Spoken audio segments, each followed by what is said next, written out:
Saya bisa bilang gini, yang bikin perusahaan itu besar tuh memang sales, Pak. Sales Oke. ya. Tapi yang membuat bisnis itu bertumbuh marketing.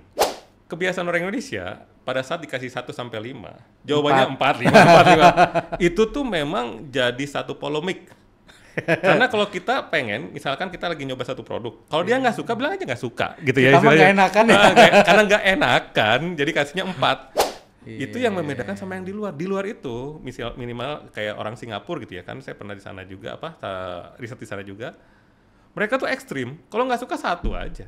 Jadinya kita suka adu debat karena saya lebih ngerti Orang Indonesia, sendiri, orang gitu. sini tuh nggak enakan, bukan masalah itu, bukan masalah suka nggak suka sama produk, tapi nggak enakan doang. Emang gitu. di Indonesia doang yang gini atau di Mungkin di negara lain yang jarang-jarang kali kayak Indonesia? jarang-jarang kayaknya saya nemuin kayak gitu.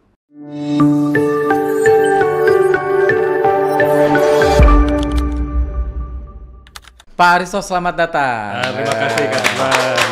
Terima kasih udah mengundang. Ya. Sobat Kang Ridwan, kali ini kita akan bahas tentang market research ya. Iya. Kita tanya sama ahlinya. Kebetulan beliau bisnisnya di bidang itu dan sudah berpengalaman 20 tahun ya kalau nggak salah. Alhamdulillah udah 20 tahun. 20 tahun, ngeri.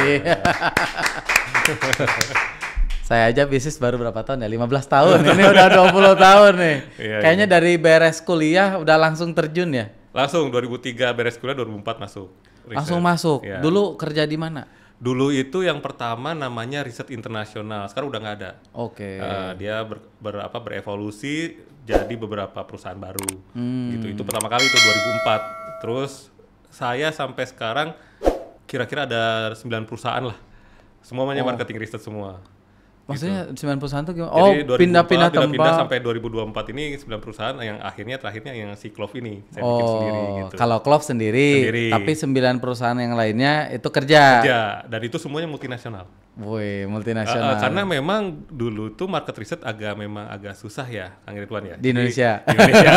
Jadi kebanyakan multinasional yang datang ke Indonesia mereka bikin lembaga riset gitu. Oke. Atau mungkin karena tadi kita ngobrol kan ya bahwa ini keahlian yang sangat spesifik ya. Jadi nggak bisa di-create begitu aja. Kayaknya lebih mudah kalau ada yang memang udah berpengalaman, pengalaman kerja, baru bangun gitu kan. Betul. Jadi gini, kalau agak sedikit mundur, riset itu pertama kali itu kerasa di tahun 74. Itu 74. GE itu, General Electric yang bikin gitu. Nah, berkembang, akhirnya mereka berpikir bahwa memang bertanya sama konsumen itu penting. Daripada kita mendebak-nebak apa kata konsumen, mending tanya aja langsung kira-kira apa yang menurut mereka. Nah, akhirnya udah berkembang tuh di luar, cuma di Indonesia memang agak susah sih waktu tahun 2004 ya kan. Betul. Nah, makanya kebanyakan klien-klien saya tuh multinasional juga, Kang. Oh, gitu. Walaupun di Indonesia. Waktu Indonesia, tapi kebanyakan klien-kliennya multinasional company juga. Karena udah aware. Karena mereka datang ke Indonesia kan mereka nggak tahu orang Indonesia seperti apa ya. Kebanyakan orang-orang lokal, ya bisnismen lokal Indonesia itu merasa kayak, oh saya udah tahu lah, udah ngerti konsumen Indonesia seperti apa. Nah, yang dari luar datang mereka pengen mengerti, tapi ya mereka nggak tahu culture-nya orang Indonesia seperti apa. Nah, akhirnya mereka lakukan riset. Oke. Dilalahnya pada saat mereka sering melakukan riset, justru mereka jauh lebih mengerti daripada orang kita gitu. Makanya selama 10 sampai 15 tahun pertama kali saya masuk riset, itu hampir semuanya kliennya multinational company mah. Oke. Gitu. Karena emang saat itu apa ya, perusahaan nasional ya. Udah mulai aware juga ya? Udah mulai aware, tapi mungkin yang dalam tanda kutip udah tahu bahwa perbedaannya marketing activities dari yang multinasional sama yang lokal Indonesia gitu. Dan kebanyakan juga memang lokal-lokal yang udah gede. Udah besar, udah punya nama dan sebagainya. Ya, itu udah gitu. udah berani udah mulai lah, berani ya. mereka gitu. Karena emang saat itu mungkin karena dari perusahaan multinasional biayanya mahal banget berarti kan? Betul. Jadi biaya tuh akan selalu jadi masalah sih waktu itu. Tapi kenapa pada terus-terusan pakai, ternyata itu kita bilang sebagai investment. Karena yang returnnya jauh lebih besar kan. Oke. Nah itu nih buat pebisnis ya. Jauh lebih besar. Jadi dengan misalkan dia keluarin duit lumayan ya, berapa ratus juta gitu ya. Tapi baliknya 3 kali lipat, 4 kali lipat, bahkan ada 10 kali lipat dari yang dia investkan. Gitu. Itu sering banget terjadi. Kayak contohnya kita baru saja bantu nih satu brand. Awalnya dia stuck, Kang. Omsetnya stuck karena dia dipakai pada saat lagi situasi tertentu, occasion tertentu. Kalau kita deteksi ya cuma pas lebaran ramenya. Kayak ada sirup yang juga pas lebaran ramenya situ. Nah, padahal si produk ini harusnya sepanjang tahun dipakai. Padahal bisa, tapi karena memang si produknya khusus pas lebaran, kuatnya di situ doang. Nah, ya terus selama 11 bulan lain ngapain aja gitu kan. Nganggur gitu. keluarin produk baru dari riset kami. Kita bilang, kita harus keluar produk baru supaya kita bisa maintain juga di 11 bulan yang lain. Akhirnya kita keluarin dan alhamdulillah omsetnya 3 kali lipat dari produk yang lama. Wih, mantap. Gitu. 3 kali lipat si produk baru ini. Karena apa? Karena dia sepanjang tahun kan. Nah ini kita ngomongin pentingnya data ya. Betul. Sekarang pertanyaannya, kenapa sih data itu penting? Data itu penting, saya ngomongnya gini, kapan sih yang cocoknya riset data itu dipakai? Itu pada saat kita mau ngambil keputusan. Gitu. Sekarang Kang Ridwan mau bikin satu usaha. Pasti nggak kayak cuma gut feeling-nya aja ya, gue intuisi doang kan, tapi pengen cari tahu ini dulu, cari tahu itu dulu sebelum kita ambil keputusan. Jangan kan bikin bisnis. Betul. Cari mobil aja kita harus dengerin dulu orang, cari-cari data juga kan, istilahnya koleksi dulu beberapa, kemudian akhirnya kita baru, mobil ini nih yang cocok sama saya gitu kan. Nah, itu beli mobil Kang, apalagi bikin bisnis gitu loh. Masa kita bikin bisnis nggak pakai data gitu. Mana duitnya gede lagi. Mana duitnya gede dan di bisnis itu kan kalau mobil mungkin sebagai tools ya. Tapi kalau bisnis kan sebagai mata pencarian kita juga gitu. Kalau bisnisnya gagal ya kenanya ke kehidupan kita juga gitu. Bisa habis ya duitnya ya. Bisa habis duitnya. Kan kalau beli mobil, kalaupun gagal dijual second masih ada lah. Ada duitnya balik lagi. Nah, kalau bisnis udah keluar duit 500 juta, 1M hilang kan? Hilang. Kadang-kadang orang bilang, itu ongkos belajar.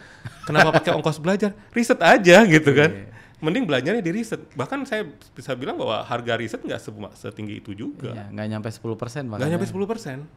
Tapi impact-nya membuat kita lebih yakin, lebih pede pada saat ngambil keputusan. Gitu.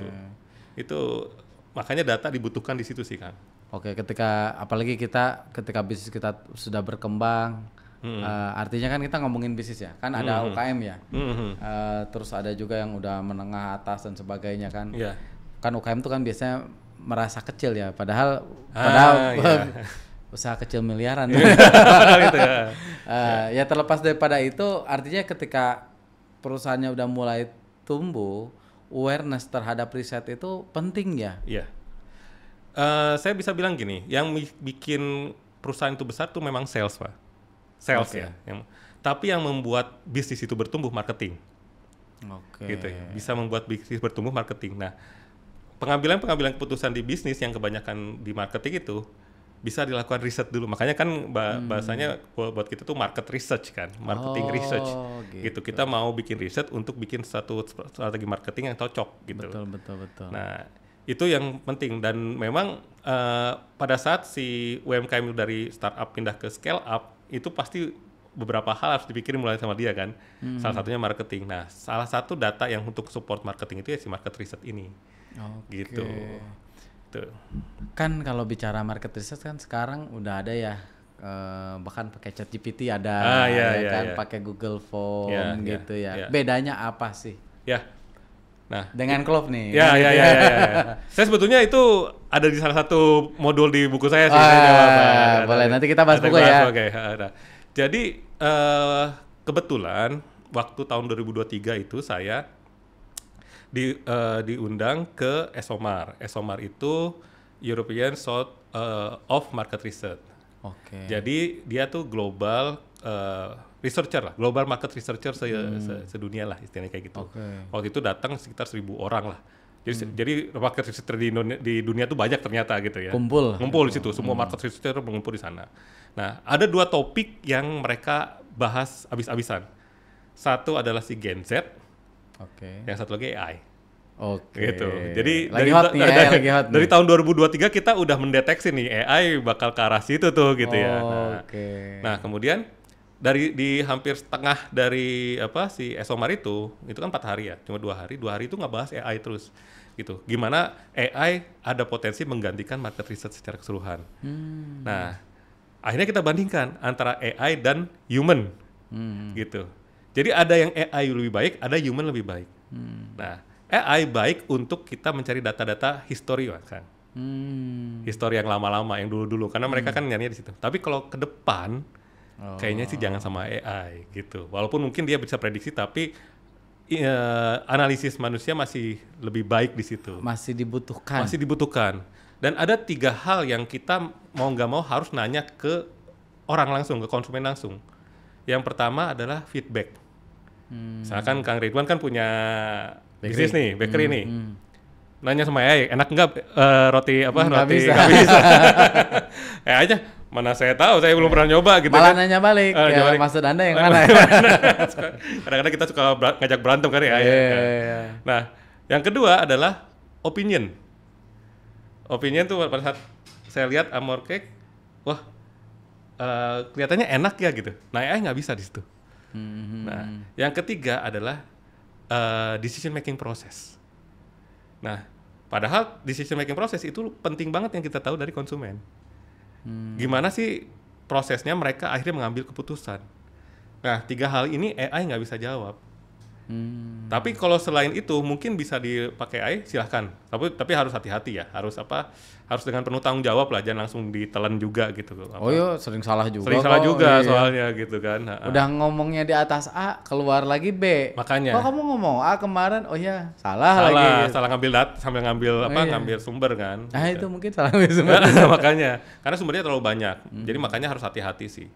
Gitu. Tapi apakah AI membantu? Kalau saya bilang AI plus analisis human itu akan lebih baik gitu aja sih. Ya, artinya ketika menganalisa itu human dibutuhkan, tapi AI itu tools yang membantu. Tools membantu, bisa lebih cepat istilahnya kayak gitu. Monggo silakan, manfaatin di situ aja sih. Nah, terus kan ada juga yang pakai Google Form tuh. Kan kalau ngomongin riset, nah kita ngomongin riset dulu deh sekarang. Riset tuh seperti apa sih? Oke. Apa kita ngomongin buku dulu nih? Ini Pak Aristo nih bikin buku ya, Sobat Kang Ridwan, namanya Successful Market Research ya. Tentang apa deh ini nih? Ini kan pasti bahas ini nih kayaknya, nyambung ke sini nih. Betul. Ini tuh sepertinya kayak saya rangkum 20 tahun pengalaman saya sih. 20 tahun jadi satu buku gitu. Betul.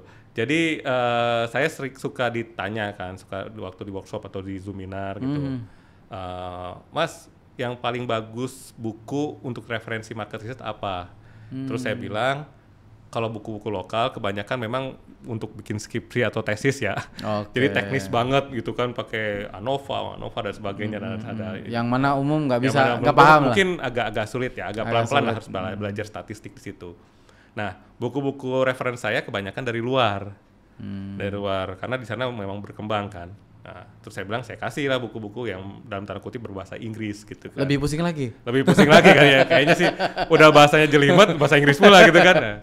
Nah, akhirnya banyak yang request ke saya, Mas Aristo bikin buku aja deh gitu. Oh, jadi telurnya buku ini gitu ya? Itu awalnya gitu. Karena ya udah nanti deh gitu ya. Karena nyari di Indonesia nggak ada. Nggak ada. Saya sempat beberapa kali ke teman-teman saya yang sama di market research gitu ya. Kamu deh bikin buku. Tapi kebanyakan orang udah ya mungkin udah seusia kita kayak banyak hal yang harus dikerjakan kan. Jadinya lama-lama pikir udahlah saya bikin sendiri aja gitu. Ini pun nggak cepet kok, bisa setahun lebih. Bikinnya pelan-pelan saya masukin dari beberapa buku. Diperkaya lagi. Kemudian kan buku-buku dari luar itu kan untuk riset di luar ya. Riset Indonesia tuh beda kan sama riset di luar tuh. Oh beda. Contoh paling sering saya bawa. Kang Riman tahu skala Likert? Skala Likert yang 1 sangat tidak setuju, 2 setuju sampai 5 sangat setuju gitu kan. Ya kan? Itu namanya skala Likert. 1 sampai 5, 1 sampai 7, 1 sampai 10 gitu kan. Iya. Nah, kebiasaan orang Indonesia pada saat dikasih 1 sampai 5, jawabannya 4, 5. Itu tuh memang jadi satu polemik. Karena kalau kita pengen, misalkan kita lagi nyoba satu produk, kalau dia nggak suka, bilang aja nggak suka, gitu ya. Sama nggak enakan ya. Karena nggak enakan, jadi kasihnya 4. Artinya pada saat kita lagi analisis 45, jatuhnya apa, Kang? Bagus dong produk kita. Padahal dalam hati mereka nggak suka. Itu yang membedakan sama yang di luar. Di luar itu, minimal kayak orang Singapura gitu ya kan, saya pernah di sana juga, riset di sana juga. Mereka tuh ekstrim. Kalau nggak suka 1 aja. Saya juga yakin kalau Kang Ridwan dikasih survei 1 sampai 5, Seberapa bagus sih podcastnya Kang Ridwan gitu kan sih. Jawabannya 45 lagi. Gitu. Oh iya, jadi kita karena kitanya nggak enak kan. Perbaikannya di mana nanti nggak tahu. Akhirnya kita nggak tahu. Kita berasa kita bagus terus. Makanya wajar sering banget sharing ke saya banyak beberapa UMKM nanya ke saya, Mas, produk saya itu bagus atau enggak service saya itu memuaskan karena jawabannya bagus-bagus semua. Tapi kok turun ya? Tapi kok nggak banyak yang beli ya? Kok banyak pelanggan yang hilang gitu? Nah itu kekurangannya di kita. Jadi kita tuh orang Indonesia gak enakan. Ya Kang Ridwan kalau misalkan ditanya, Kang Ridwan menurut Kang Ridwan Pak Risto ganteng nggak? Walaupun saya gak ganteng, Pak Ridwan bilang ya ganteng lah ya. Tergantung siapa yang nanya gitu kan. Atau lumayan lah. Lumayan kan udah 4 kan nilainya kan? Udah 4 kan ya kan? Lumayan udah 4. Orang kan jelek gitu ya di luar. Nah itulah yang membuat teori-teori dari luar itu nggak bisa langsung dimakan di Indonesia. Oh di situ masalah juga. Masalah berarti. Juga, nganalisisnya nggak bisa. Berarti dulu waktu orang luar pertama kesini pusing juga. Mulu, ya. Saya berantem mulu tuh sama orang luar. Mereka bilang ini produknya bagus. Saya bilang belum tentu gitu kan. Jadinya kita suka adu debat karena saya lebih ngerti orang sini itu nggak enakan, bukan masalah itu, bukan masalah suka nggak suka sama produk tapi nggak enakan doang. Emang gitu. Di Indonesia doang yang gini atau mungkin di negara lain yang jarang-jarang kali kayak Indonesia. Jarang kayaknya saya nemuin kayak gitu. Jarang. Mereka kalau nggak suka. Jadi Indonesia termasuk unik ya? Iya. Orang Singapura tuh ekstrim banget, skeptis banget. Kalau misalkan nggak suka, udah satu aja. Malaysia termasuk mendekati Malaysia Singapura? masih lumayan lah. Mendekati Singapura masih, kan tetanggaan banget. Ya mungkin mendekati Singapura, tapi kalau orang Indonesia tuh benar-benar nggak enakan. Oh, gitu. Ya satu hal bagus ya, satu hal lagi stres kitanya. Gitu, makanya ada triknya kan. Kita bikin trik, saya masuk ke buku itu. Salah satu triknya adalah gini, saya misalkan nanya, Kang Ridwan bikin ada pasta gigi di rumah gitu misalkan. Ya. 1-5 seberapa suka sama pasta giginya? Misalkan jawab 4 gitu kan. Nah kita nggak tahu nih 4 nih bagus atau enggak, ya kan? Nah, tiba-tiba saya kasih satu produk lagi.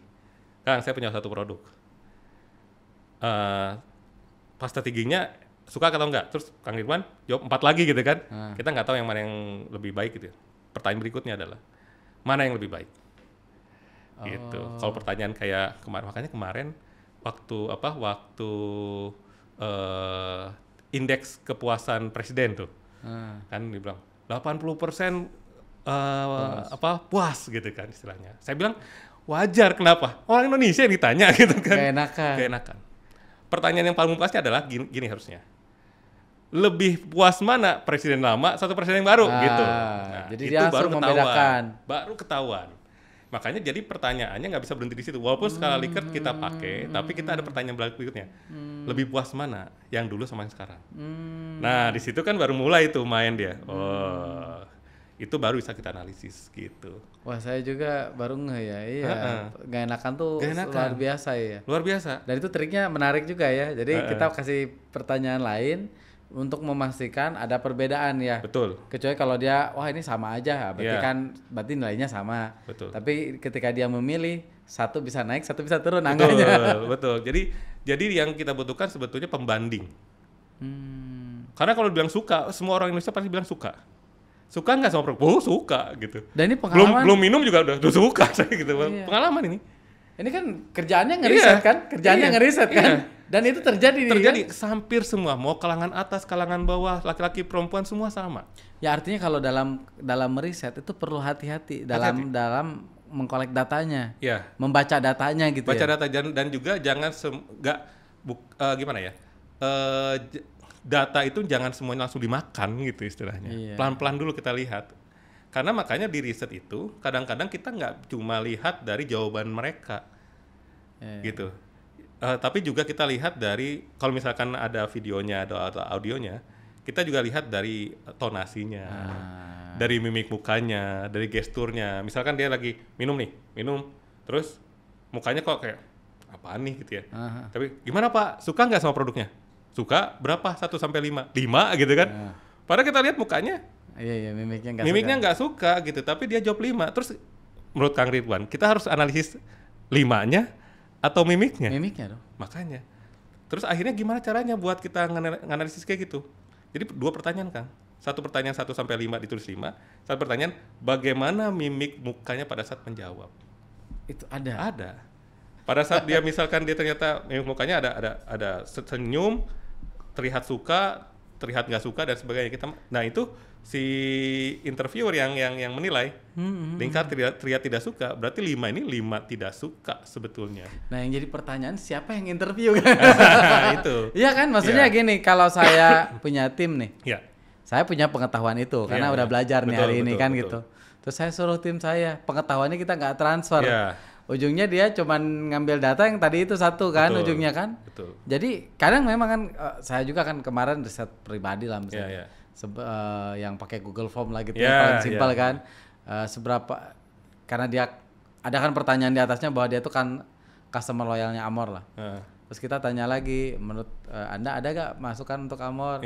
Rata-rata bilangnya ada kan? Gak ada, artinya udah pada bilang bagus semua. Oh iya. Tapi saya kasih pertanyaan, apa satu hal yang menurut Anda Amor perlu lakukan supaya lebih baik lagi? Misal gitu.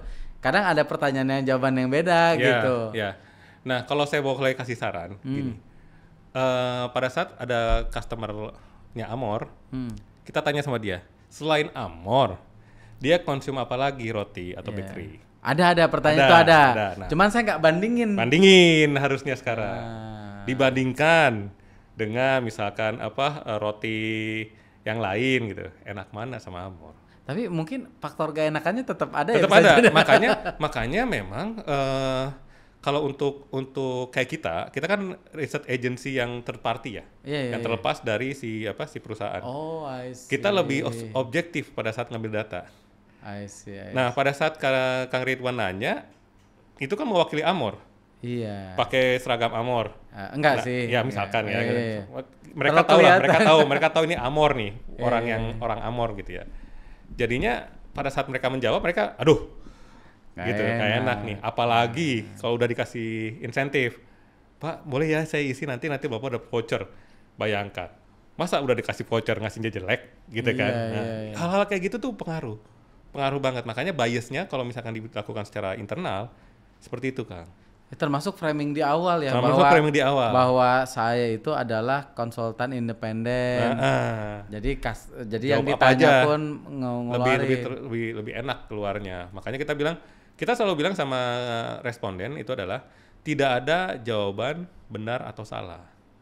Yang ada jawaban yang sesuai dengan apa yang Anda pikirkan. Itu yang kita butuhkan. Walaupun jawabannya mungkin kemana-mana, tapi kita tetap apresiasi karena itu apa yang dia pikirin. Iya.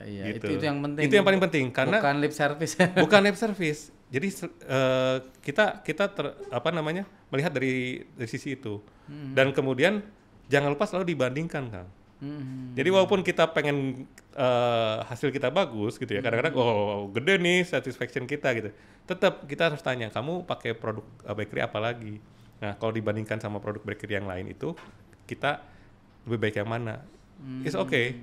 Jadi justru kan gini, riset itu bukan hanya pengen mengkonfirmasi bahwa kita baik atau enggak sebetulnya.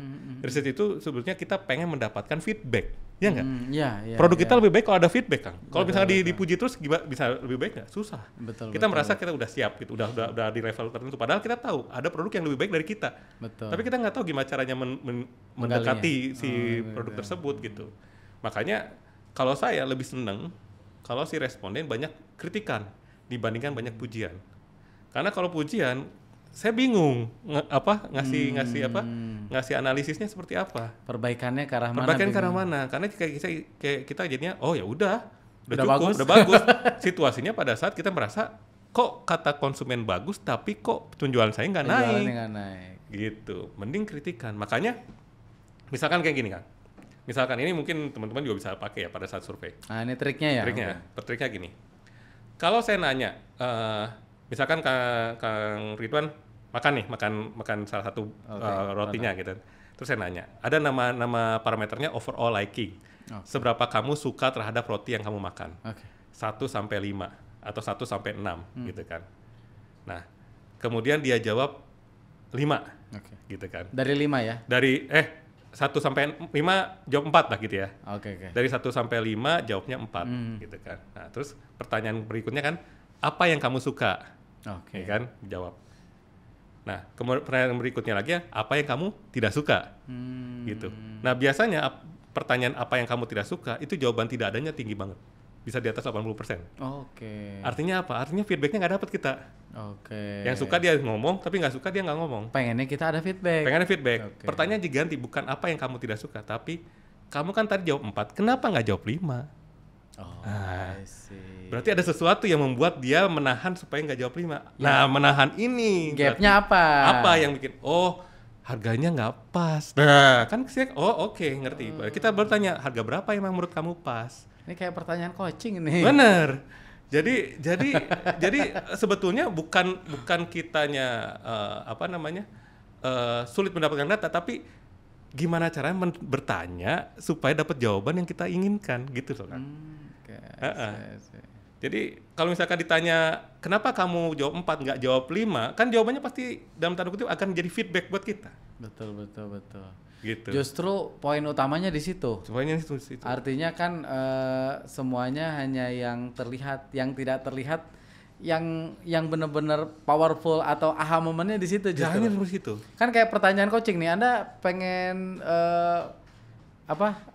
untuk mencapai tujuan Anda sekarang action plan-nya udah oke belum? Kata dia sudah oke. Kalau diskalakan ke berapa? Ke 4. Kenapa nggak 5? Iya, supaya ke 5 apa yang dilakukan? Pernah bertanya nggak kenapa nggak 5 sih? Iya, benar itu. Ada ini. Gap itu yang kita butuhkan sebetulnya. Wah, ini penting banget nih. Jadi cuma sesimpel mengganti pertanyaan, mengganti angle aja supaya kita dapat feedbacknya gitu kan. Ini pertanyaan dari ahli riset. Nanti saya akan tanya nih basic-basicnya buat sobat kanan di rumah mau riset kayak gimana mungkin nanti kita tanya boleh. Karena ini kan terlalu kompleks ya kayaknya, banyak hal yang perlu dibahas. Betul. Kalau risetnya sendiri yang kalau punya ada riset apa aja sih? Nah, kan takutnya nih gua mau riset dari yang produknya Clove ya. Ada apa aja sih biar tahu? Nah, saya juga share di sini. Jadi riset itu ada 5 objektif besar. Jadi beda objektif, beda pula hasilnya. Gitu. Nah, objektif pertama adalah namanya deskriptif kan. Deskriptif itu melihat situasi yang ada sekarang. Gitu. Nah, yang salah satu yang masuk ke deskriptif mungkin Kang Ridwan pernah dengar market size, pernah dengar kan? Oke. Gimana cara ini kita ngitung market size? ChatGPT juga. Nggak bisa. Tanya gimana? Customer berarti. Tanya customer kan? Iya. Apapun yang ditanyakan customer itu market research. Jadi gitu. Sekarang misalkan saya beli data. Nah, datanya dari mana? Nanya customer juga. Iya. Saya beli ini. Namanya mana? Data ke retail.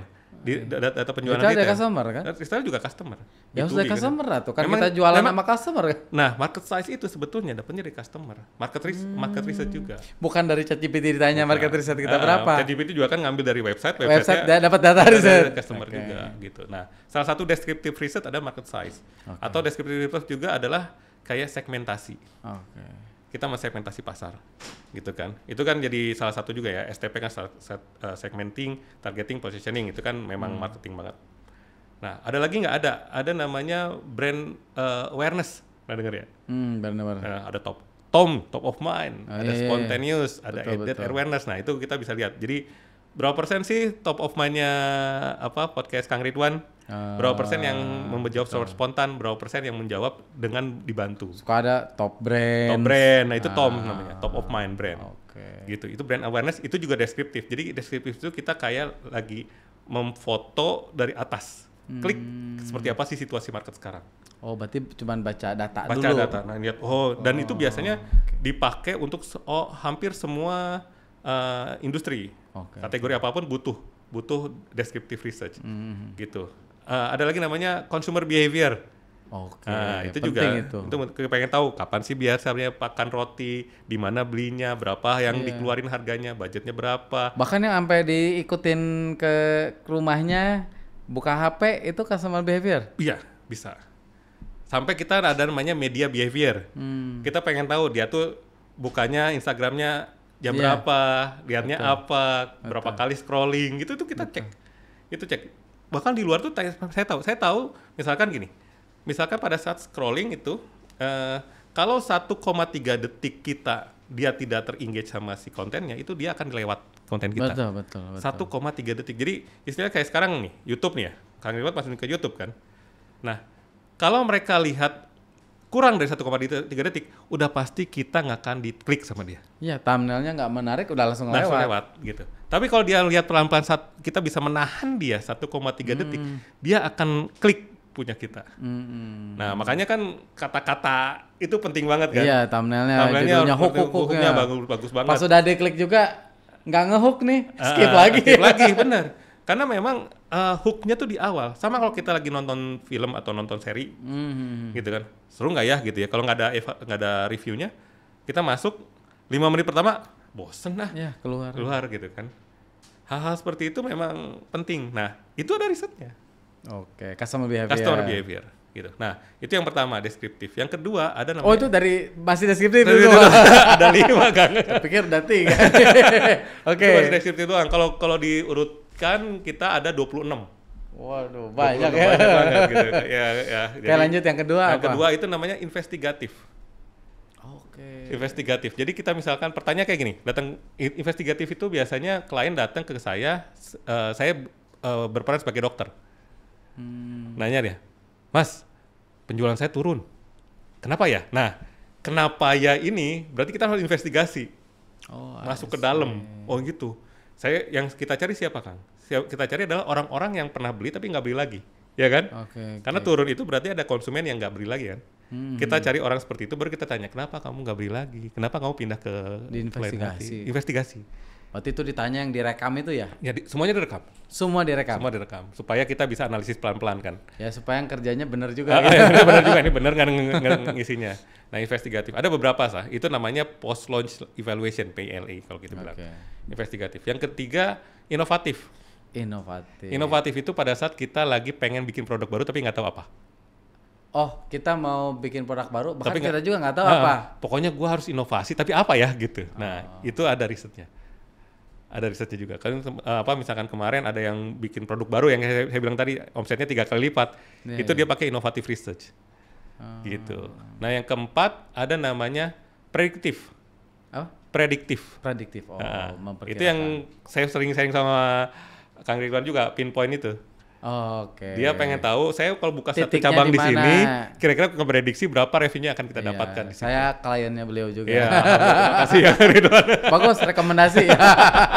Amorkek nanti nomor kontaknya kita sediakan ya, bisa ya? Nanti di deskripsi ya. Pada bisa ya? Deskripsi nanti kita muncul. Dulu Amorkek baru 2 cabang, 3 cabang, sekarang udah 31 cabang. Iya, alhamdulillah. Udah lama ya. Nah, itu prediktif, Bang. Jadi kita memprediksi kalau buka cabang di situ, kira-kira revenue berapa yang kita dapatkan. Akhirnya nanti Kang Ridwan bisa memutuskan kalau misalkan ternyata revenue-nya di atas dengan standarnya kita atau targetnya kita, berarti kan buka tuh di situ. Betul. Tapi kalau revenue-nya prediksi itu masih di bawah, nah itu kan menjadi keputusan nih, mau tetap buka atau kita nggak jadi gitu. Ya itu kan sampai dicekin orang yang jalan pakai motor, orang jalan pakai mobil, betul. Sampai yang jalan kaki. Jalan kakinya jam berapa? Betul. Ya kan? Iya. Yang jalan kaki berapa banyak, naik motor berapa banyak, kemudian jam berapa, kemudian juga kita lihat berapa orang yang nyari roti gitu waktu itu. Gitu. Nah, itu kita cek untuk memprediksi. Itu yang keempat ya. Yang kelima namanya evaluatif. Evaluatif itu pada saat kita mau launching produk baru, tapi nggak tahu ini bakal laku atau enggak. Oh, evaluatif justru itu. Jadi evaluatif. Jadi misalkan saya udah punya roti baru nih ya. Tapi kayaknya laku nggak ya gitu ya. Nah, mending kita nanya ke 100 orang dulu dibandingkan kita launching dulu. Kalau dari 100 orang itu secara sebagian besar tertarik sama produknya, yuk kita launching. Tapi kalau misalkan dari 100 orang itu cuma 10 orang yang tertarik, mending mikir dulu dari launching. Daripada boncos, mending kita riset aja dulu.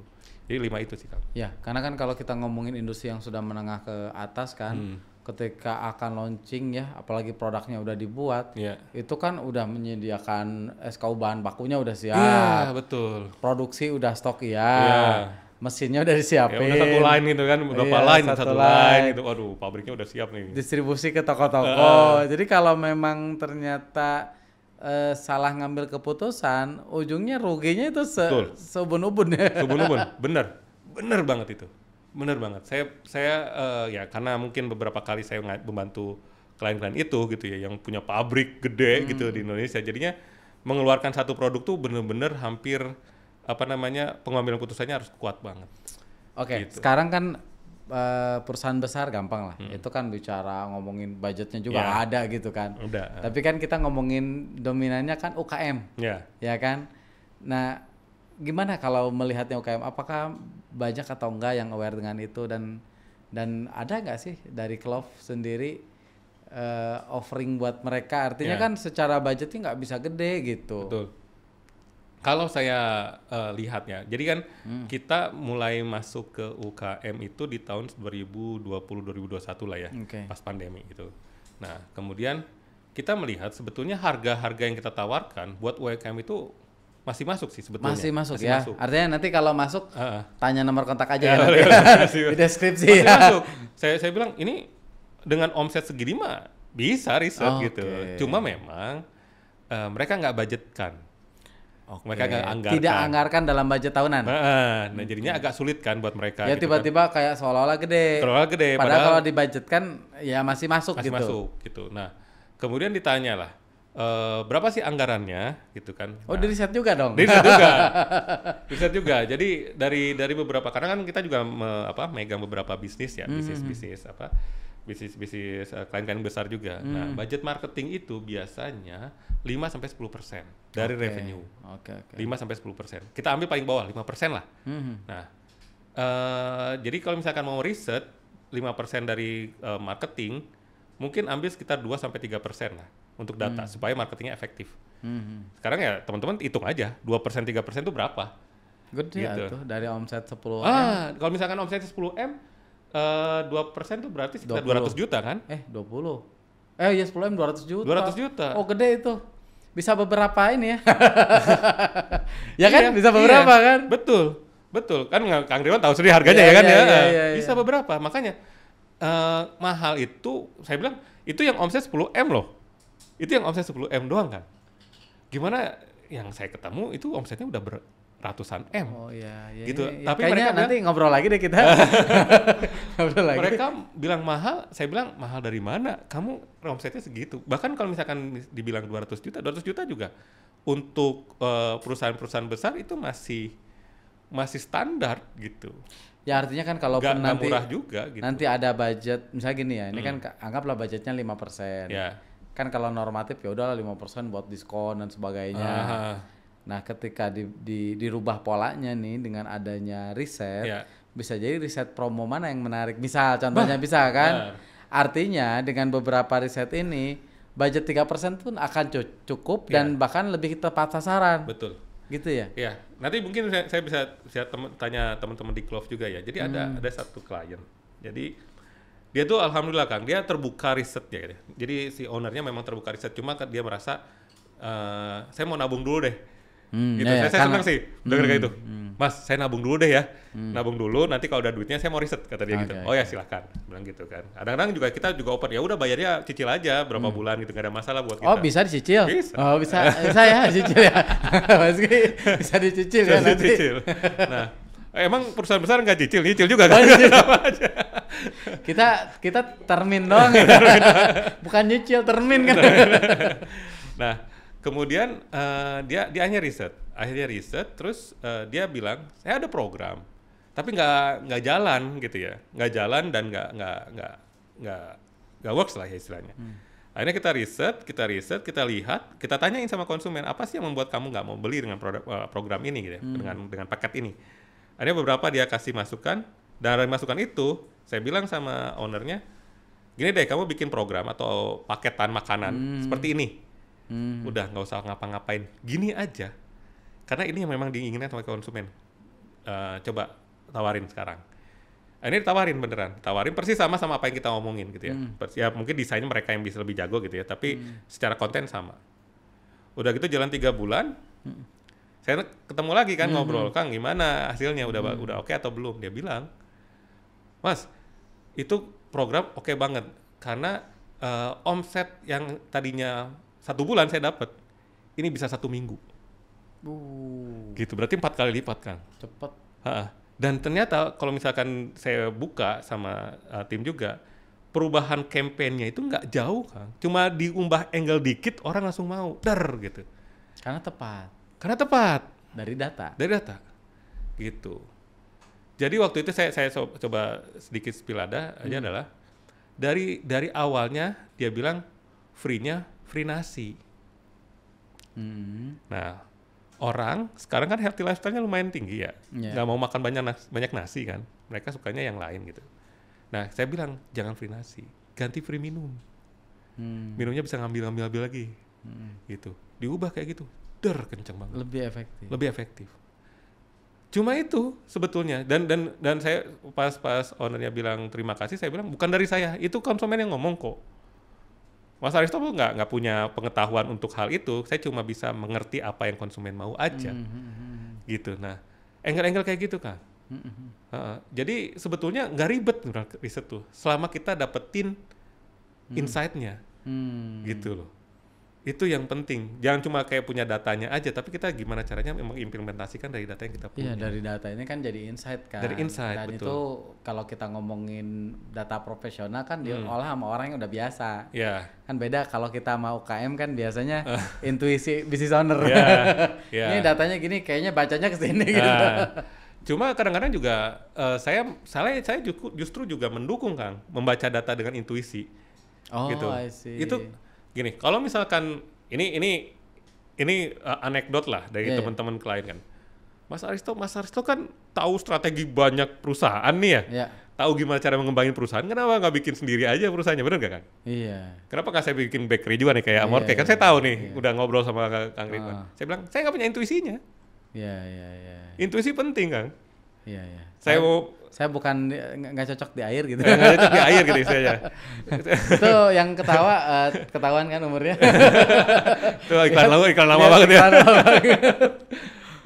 Nah, intuisi penting, tapi intuisi plus data bakal lebih powerful. Iya. Karena intuisi kan berdasarkan experience juga.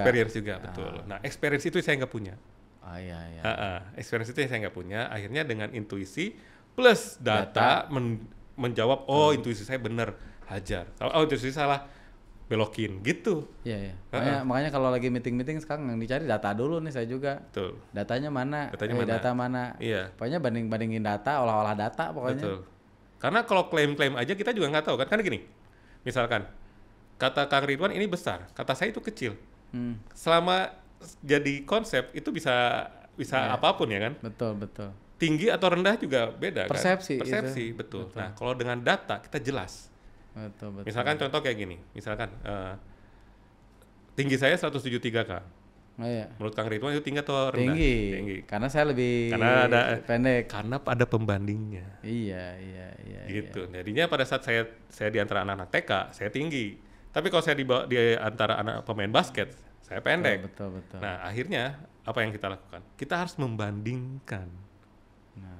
Baru kita tahu kita besar, kecil, tinggi, pendek, lemah, atau kuat gitu. Data itu pembanding semua. Data itu pembanding semua. Makanya kalau misalnya kita ngambil data, kita nggak bisa ngambil data kita doang. Kita harus ngambil data yang lain. Dan sales naik itu cuma 3 hal Kang. Sales naik cuma 3 hal. Yang pertama, orang yang belum pernah pakai jadi pakai, naik kan sales. Iya. Orang yang pakai brand lain, pakai brand kita, pindah. Atau orang yang udah pakai brand kita, beli lebih sering. Balik lagi. Cuma 3 sales itu naik. Oke. Yang paling mudah yang mana Kang? Kalau orang nggak pernah pakai jadi pakai itu edukasi jatuhnya kan. Iya. Kita educate mereka mau pakai kan, berdarah-darah pasti. Kita keluar duit banyak. Atau orang yang udah beli kita terus beli lebih sering, berarti kita mengubah behaviornya dia kan. Susah kan mengubah behavior orang.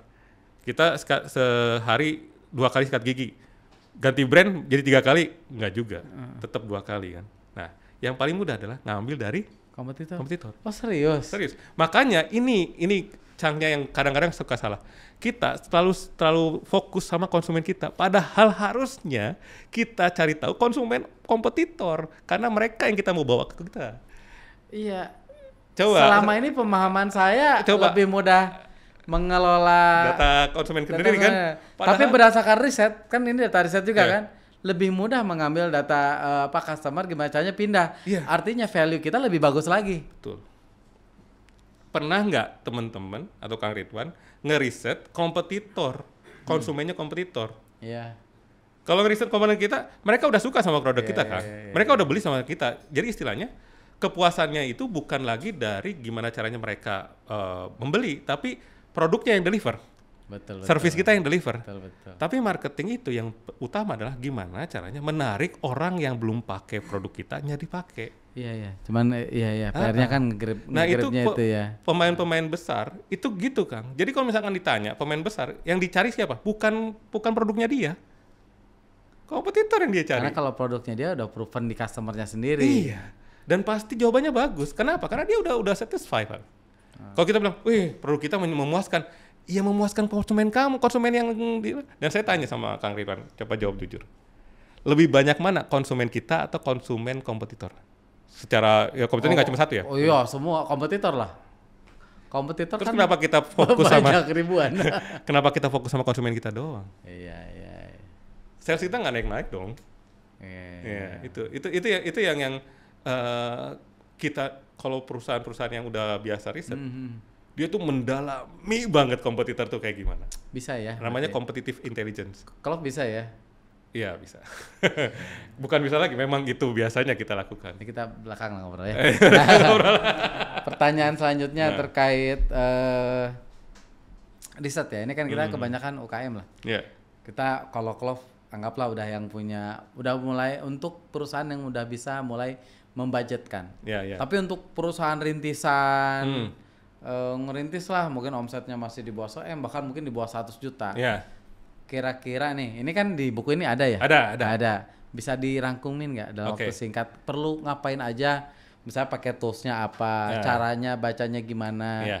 Gini. Jadi secara approach riset itu ada 4, Kang. Satu face to face interview, dia ketemu langsung kayak gini ya. Kita interview face to face ya. Ada face to face online, face to face tapi pakai Zoom gitu ya. Ada Keti namanya, lewat telepon ngobrolnya. Telepon panjang. Telepon, atau ada online survei. Online survei itu yang pakai Google Form tadi dibagikan gitu. Nah, saya pernah ngisi satu topik tentang tips mencari bisnis. Nah, mungkin juga yang buat UMKM startup juga bisa dipakai. Mencari bisnis baru. Saya bilang gini, caranya ada pertama, kita lihat kebutuhan orang-orang sekitar dari tempat kita, itu dulu. Karena gini, kalau misalkan kita punya bisnis, terus kita langsung mikir mau dijual, misalkan bisnisnya di mana, di Sukabumi gitu ya, mau dijual di Jakarta, mau dijual di Bandung dan sebagainya gitu kan, itu kan terlalu jauh ya. Marketnya juga harus kita growing kan istilahnya. Kita awalin dari yang sekitaran kita dulu aja. Kampung kita dulu, komplek kita dulu dan sebagainya. Bikin form, terus dibagiin di komunitas. Terus tanya sama mereka, bisnis mana atau produk mana yang mereka butuhkan tapi nggak ada deket rumah mereka. Waktu itu saya ada satu case tadi, bungkus kado, Kang. Gitu. Jadi pada saat dia nanya di komunitasnya, di kompleknya gitu ya. Kemudian ternyata ada nih bisnis yang memang belum ada di situ, tapi banyak yang butuh bungkus kado. Problemnya tuh banyak. Problemnya. Kita bikin banyak aja, gitu. Dan ternyata ada berapa persen yang kuat. 10 apa 20? Apanya? Ah. Pertanyaannya bisa 20 pertanyaan, nggak ada masalah. Nanti paling atas berarti kan kita udah tahu bahwa di situ ada marketnya. Pasti akan ada yang beli. Gitu. Nah, memastikan itu dengan Google Form terus bagiin di di komunitas kita aja, di WhatsApp group dan sebagainya. Nah, pada saat kita lihat baru kita bikin, oh ini ada marketnya. Yang penting kita bisa dulu memenuhi market itu. Setelah market itu dipenuhi, baru kita lihat lebih luas lagi. Gitu. Karena kalau nggak gitu, kita langsung punya ambisi yang gede gitu ya.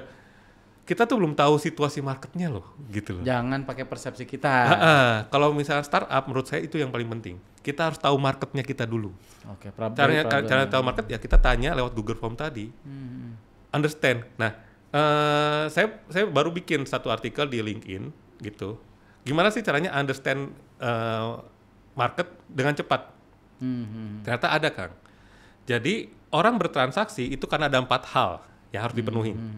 Yang pertama needs-nya, needs kebutuhan. Ada kebutuhannya. Kalau orang lapar baru dia beli makan kan. Kalau nggak lapar dia nggak akan cari makan, nggak akan beli makan.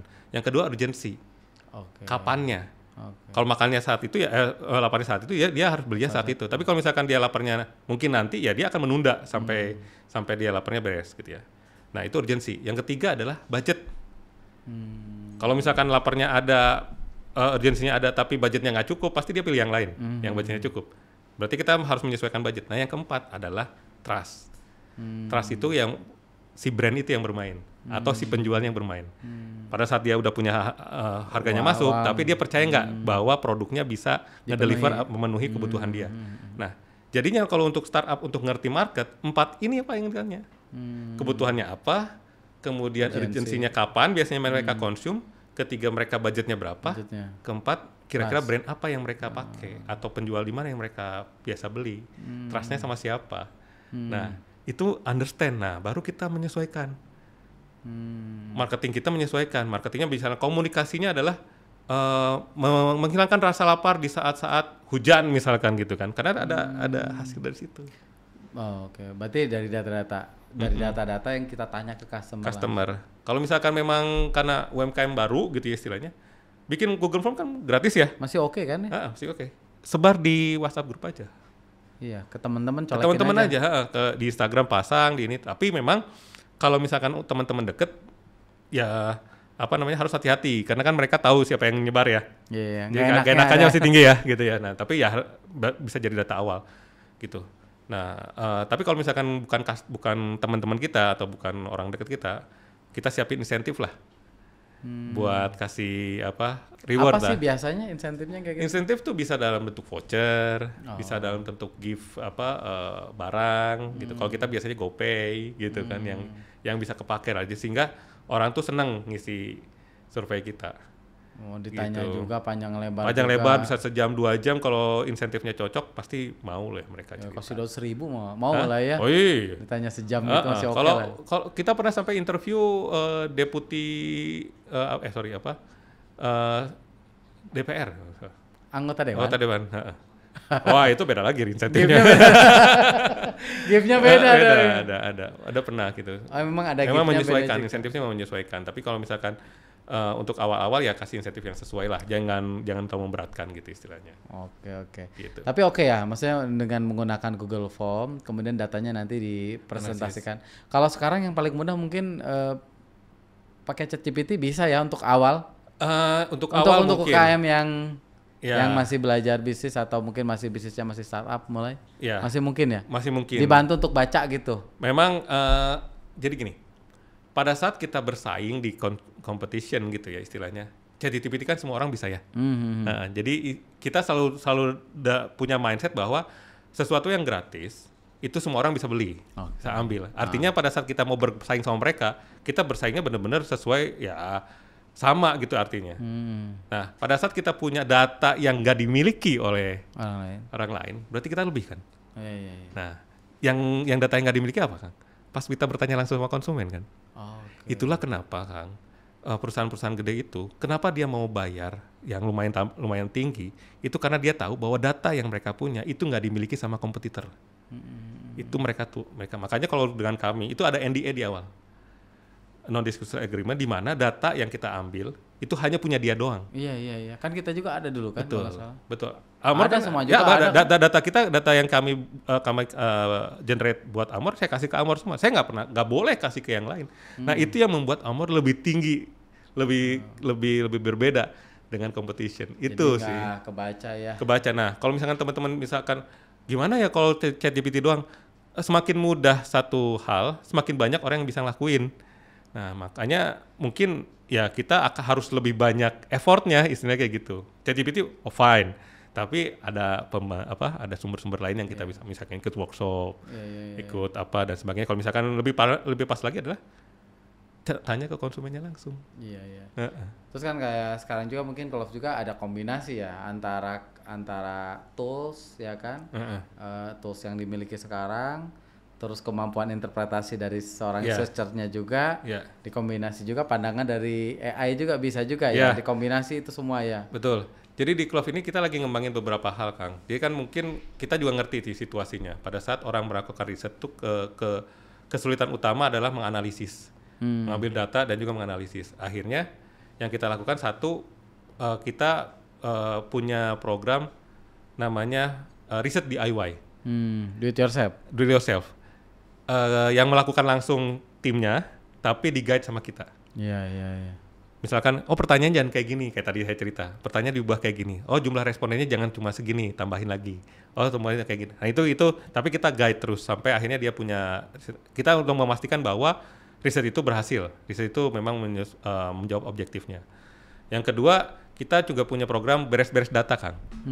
Beres-beres data itu maksudnya sebetulnya di UMKM pun data banyak, cuma kadang-kadang tidak diutilize dengan baik. Itu data customer, data pelanggan, database-nya banyak sebetulnya. Dari situ juga bisa, cuma kadang-kadang nggak di-utilize gitu kan. Bingung karena ini punya data mau diapain nih. Nah, itu kita bisa bantu juga. Kemudian juga ada lagi ya, maksudnya kayak ya full customized research itu. Jadi secara dari A sampai Z yang seperti kita share ke Armor, itu kita yang bantuin semuanya. Nanti di ujungnya kita bikinin strategi marketing. Dan insya Allah strategi marketingnya nggak abal-abal lah. Ini bukan strategi marketing biasa gitu ya, karena kita juga pernah bantu yang lain juga. Iya. Gitu. Wah, ini kalau ngomongin riset nih kayaknya sejam 2 jam juga masih panjang nih. Tapi sayang waktu memisahkan kita. Ya, terima kasih. Gak kerasa udah hampir 1 jam. Ya. Pak Rizal, makasih banyak sudah sharing tadi, udah ngasih tips-tips juga ke Sobat Kang Ridwan. Mudah-mudahan bisa menginspirasi dan bermanfaat ya. Amin. Jadi kalau nanti Sobat Kang Ridwan sudah punya kemampuan bisa menggunakan Clove sebagai salah satu alternatif ya. Karena ini anak bangsa juga ya, dan saya pernah pakai juga, rekomendasi juga, jadi bisa dicoba ya. Nanti nomor kontaknya ada di deskripsi ya. Oke. Pak Rizal, sekali lagi makasih banyak sudah sharing ya. Terima kasih atas undangannya. Ya, sukses selalu ya buat Pak Rizal ya.